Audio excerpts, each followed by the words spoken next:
រឿងទន្សាយឆ្លាតនិងសត្វខ្លាកាលពីយូរយារណាស់មកហើយនៅក្នុងព្រៃជ្រៅមួយក្នុងប្រទេសកម្ពុជាមានទន្សាយពណ៌ស្ទូចមួយរស់នៅវាមិនធំឬខ្លាំងទេប៉ុន្តែវាឆ្លាតណាស់ថ្ងៃមួយមានខ្លាដ៏កាចសាហាវមួយក្បាលបានចូលមកក្នុងព្រៃវាបានក្រហមយ៉ាងខ្លាំងធ្វើឲ្យសត្វទាំងអស់ភ័យខ្លាចខ្លាស្រែកខ្ញុំជាស្ដេចនៃព្រៃនេះជារៀងរាល់ថ្ងៃត្រូវយកសត្វមួយក្បាលមកខ្ញុំដើម្បីធ្វើជាចំណីសត្វទាំងនោះមានការភ័យខ្លាចយ៉ាងខ្លាំងពេលដល់វេនទន្សាយវាមិនបានយំឬរត់ចេញទេផ្ទុយទៅវិញវាបានធ្វើផែនការមួយទន្សាយដើរយឺតទៅរកខ្លាហើយអន់ក្បាលដោយគួរសមខ្លាបានក្រហមថាហេតុអ្វីបានជាឯងយឺតម្ល៉េះ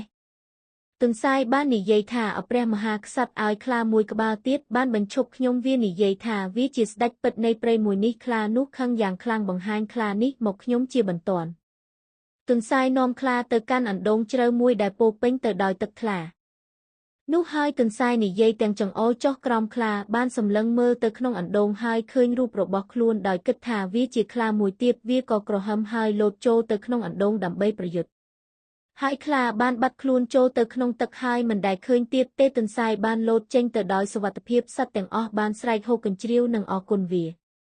ចាប់ពីថ្ងៃនោះមកព្រៃឈើក៏ស្ងប់ស្ងាត់ហើយសត្វទាំងនោះក៏នឹកនានឹងដឹងគុណសត្វទន្សាយហូតរៀងមក